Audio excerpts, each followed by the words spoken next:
Hello everyone, this is Priyanka and welcome to my YouTube channel. Friends, आज हम CTET previous year question की जो series है उसका आज हम पार्ट 6 डिस्कस करेंगे। यहाँ पर एक सीरीज़ चल रही है जिसमें हम ईवीएस यानी कि पर्यावरण अध्ययन के पिछले वर्षों में पूछे गए प्रश्नों को हल करते हैं। तो आज का वीडियो स्टार्ट करने से पहले अगर आपने अभी तक हमारे चैनल को सब्सक्राइब नहीं किया है तो पहले चैनल को सब्सक्राइब कर लें और साथ ही बेल आइकन को भी प्रेस कर दें। तो चलिए स्टार्ट करते हैं आज का वीडियो। देखिए, हमारा जो पहला क्वेश्चन है वो है कि भारोत्तोलकों को प्रायः ज़्यादा मांसपेशियों और बॉडी मास बनाने की आवश्यकता होती है, यानी कि उन्हें ज़्यादा मसल्स और ज़्यादा बॉडी मास की ज़रूरत होती है। और इस उद्देश्य के लिए यानी कि ऐसा करने के लिए यानी कि अपनी मसल्स को ज़्यादा बनाने के लिए उन्हें ऐसा आहार लेने की आवश्यकता होती है जो डैश से भरपूर हो, यानी कि उन्हें किस तरीके का भोजन खाना चाहिए, किस तरीके का अपना डाइट उनका जो होना चाहिए जिससे उनका जो मसल्स है और जो बॉडी मास है वो ज़्यादा बने। ठीक है, ऑप्शंस की अगर हम बात करें तो ए ऑप्शन है कार्बोहाइड्रेट्स, बी है वसा, सी है विटामिन और डी है प्रोटीन।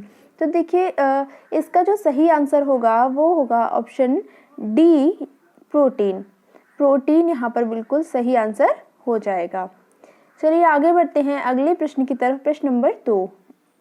देखिए, यहाँ पूछा गया है कि रेखा की माँ किसके लिए, यानी कि यहाँ आपको जो खाली जगह यहाँ पर बताना है कि किस चीज़ के लिए रोजाना तालाब से लाए पानी में फिटकरी डालती है। यानी कि रेखा की माँ क्या करती है, तालाब से पानी लेकर आती हैं और उस पानी में क्या डालती हैं, फिटकरी डालती हैं। तो वो ऐसा किस लिए करती हैं, किस कारण से करती हैं, वो कारण यहाँ पर आपसे पूछा गया है। ऑप्शंस हैं ए हल्के निलंबित अपद्रव्यों को अवसादित करने के लिए, बी है कठोर जल को मृदु जल में परिवर्तित करने के लिए, सी पानी में मौजूद रोगाणुओं को खत्म करने के लिए और डी पानी को रंग रहित करने के लिए। तो देखिए, यहाँ पर जो सही आंसर होगा वो होगा ऑप्शन ए, हल्के निलंबित अपद्रव्यों को अवसादित करने के लिए पानी में फिटकरी डाली जाती है।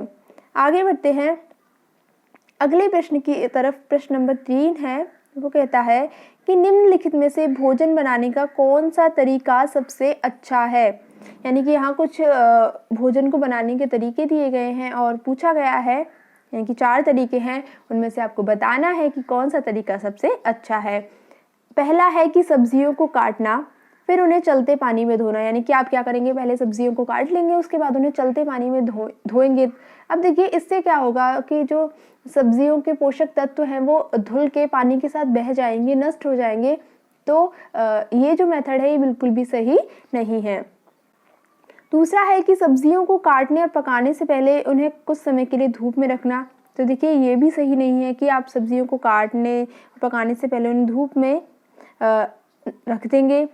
तीसरा है कि बैक्टीरिया नष्ट करने के लिए सब्जियों को गहरे तलते हुए पकाना।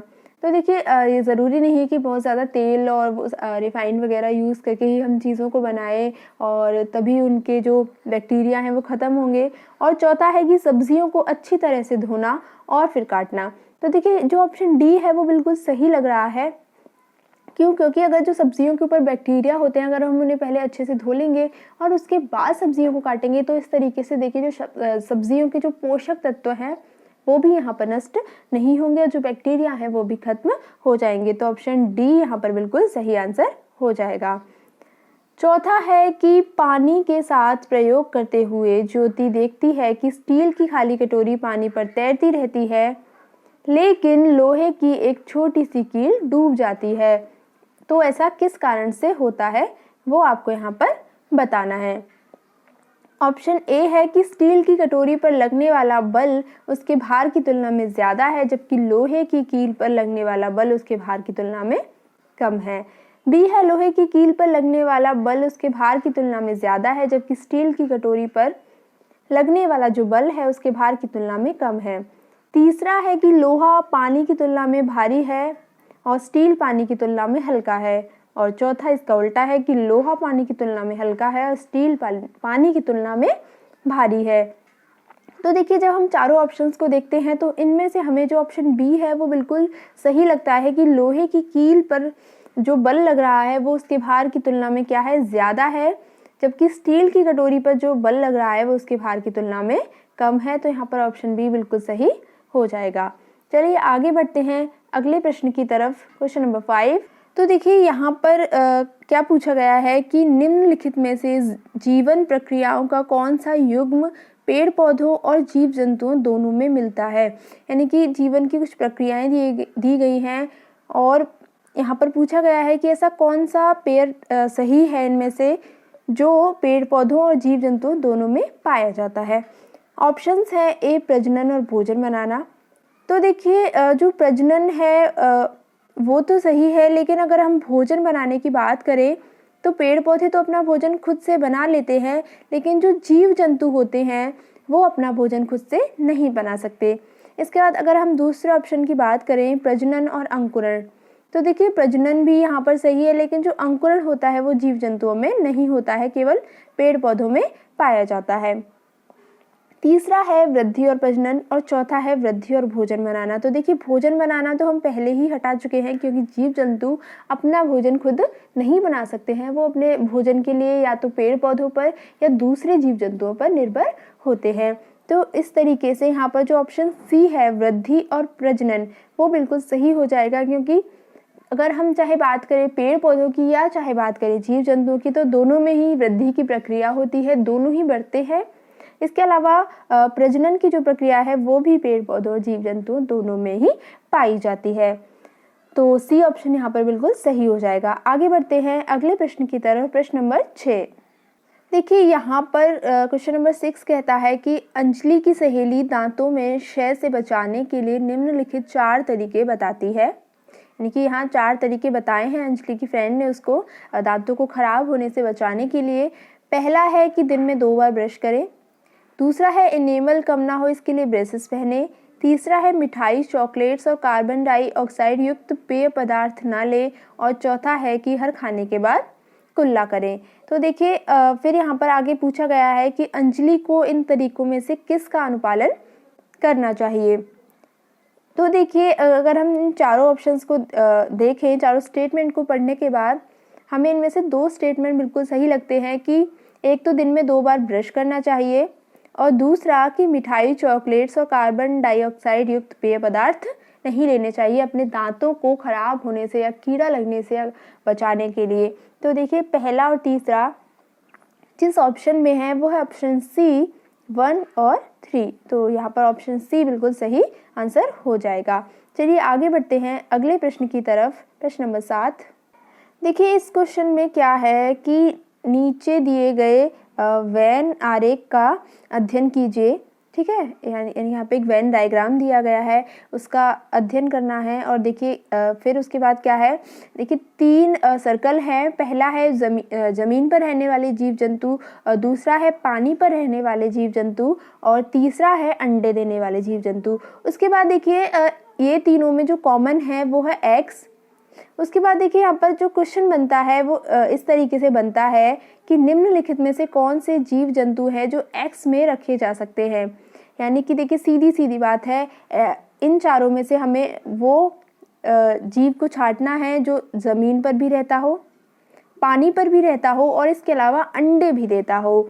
तो देखिए 4 ऑप्शंस हैं। पहला है ईल, दूसरा है शार्क, तीसरा है मछली या चौथा है मगरमच्छ।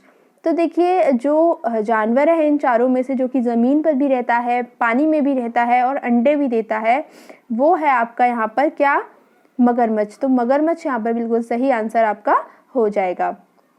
चलिए आगे बढ़ते हैं अगले प्रश्न की तरफ। क्वेश्चन नंबर 8 है कि डैश के लिए मछली घर यानी कि एक्वेरियम में हवा वाला पंप रखा जाता है। तो जो एक्वेरियम होता है उसमें हवा वाला पंप किस लिए रखा जाता है, किस कारण से रखा जाता है, वो यहाँ पर पूछा गया है। ऑप्शंस हैं ए जलीय पौधों को अधिक कार्बन डाइऑक्साइड उपलब्ध कराने के लिए, यानी कि जो एक्वेरियम है उसमें जो जल वाले पौधे यानी कि जलीय पौधे हैं उनको कार्बन डाइऑक्साइड उपलब्ध कराने के लिए। बी है अधिक ऑक्सीजन को पानी में घुलने देने के लिए। सी है मछली घर की शोभा बढ़ाने के लिए और डी है पानी को साफ करने के लिए। तो देखिए एक्वेरियम में जो हवा वाला पंप रखा जाता है वो रखा जाता है अधिक ऑक्सीजन को पानी में घुलने देने के लिए। तो ऑप्शन बी यहाँ पर बिल्कुल सही हो जाएगा। आगे बढ़ते हैं अगले प्रश्न की तरफ। क्वेश्चन नंबर 9 है कि जब एक मछली को पहले से उबले लेकिन कमरे के तापमान में ठंडे किए गए पानी से भरे एक्वेरियम में डाला जाता है तो वह मर जाती है। ठीक है, ध्यान से पढ़िएगा। तो ऐसा इसलिए होता है क्योंकि जो मछली घर का पानी है वो कैसा है, ये यहाँ पर हमें बताना है। ऑप्शन ए है ऑक्सीजन रहित है, मछली द्वारा जो पानी है वो पीने के योग्य नहीं है, सी खनिज रहित है, और डी है मछली के तैरने योग्य नहीं है। तो देखिए यहाँ पर इन चारों ऑप्शंस में से जो ऑप्शन सही है वो है ऑप्शन ए। मछली उस पानी में इसलिए मर जाती है क्योंकि वो पानी ऑक्सीजन रहित है, उस पानी में ऑक्सीजन नहीं है, इसलिए वो मछली वहाँ पर उस पानी में मर जाती है। आई होप आपको ये समझ में आ गया होगा। तो चलिए आगे बढ़ते हैं अगले प्रश्न की तरफ। प्रश्न नंबर 10 है कि निम्नलिखित में से कौन सा चांद की सतह यानी कि मून की सतह की विशेषताओं के बारे में सबसे अच्छा वर्णन करता है। तो देखिए ऑप्शन है ए पानी नहीं, पर्याप्त हवा यानी कि वहाँ पर हवा तो काफ़ी है लेकिन पानी नहीं है और ऊंचे ऊंचे पहाड़ हैं। बी है पानी नहीं है, गड्ढे गहरे हैं और ऊंचे पहाड़ हैं। तीसरा है हवा नहीं है, गुरुत्व नहीं है और इसके अलावा पानी नहीं है। और चौथा है हवा नहीं, गुरुत्व नहीं, समतल सतह। तो देखिए इसका जो आंसर होगा वो होगा ऑप्शन बी। ऑप्शन बी बिल्कुल यहाँ पर सही हो जाएगा। चलिए आगे बढ़ते हैं। देखिए नेक्स्ट क्वेश्चन है हमारा यहाँ पर कि आरती एक पोस्टर पर एक बीमारी की रोकथाम से संबंधित निम्नलिखित सावधानियाँ पढ़ती है। पहला है कि अपने आसपास पानी को जमा ना होने दे। दूसरा है कि पानी के बर्तनों और कूलर टंकियों को साफ रखें। यदि कुछ जगहों पर पानी इकट्ठा हो जाता है तो तेल का छिड़काव करें और स्वयं के बचाव के लिए जाली का प्रयोग करें। देखिए ये तो थे कुछ एक बीमारी की रोकथाम से संबंधित कुछ सावधानियाँ। अब देखिए आगे पूछा गया है कि इस पोस्टर का क्या उद्देश्य है कि किस बीमारी के फैलने के बारे में जागरूकता पैदा करना। तो ऑप्शंस की अगर हम बात करें तो देखिए यहाँ पर जो ऑप्शंस दिए गए हैं उनमें से जो डी ऑप्शन है वो यहाँ पर बिल्कुल सही होगा। डेंगू और जापानी मस्तिष्क ज्वर, ये यहाँ पर बिल्कुल सही आंसर आपका हो जाएगा। तो आगे बढ़ते हैं, अब हम अगले प्रश्न की बात करते हैं। यहाँ पर पूछा गया है कि निम्न में से कौन से शब्द समूह आपस में निकट रूप से संबंधित है। एक तरीके से रीजनिंग टाइप का ये क्वेश्चन है। ऑप्शंस है ए लौह मलेरिया एनीमिया रक्त, बी है लौह हीमोग्लोबिन एनीमिया आंवला, सी मच्छर डेंगू लौह गुड़, और डी है मच्छर मलेरिया एनीमिया लौह।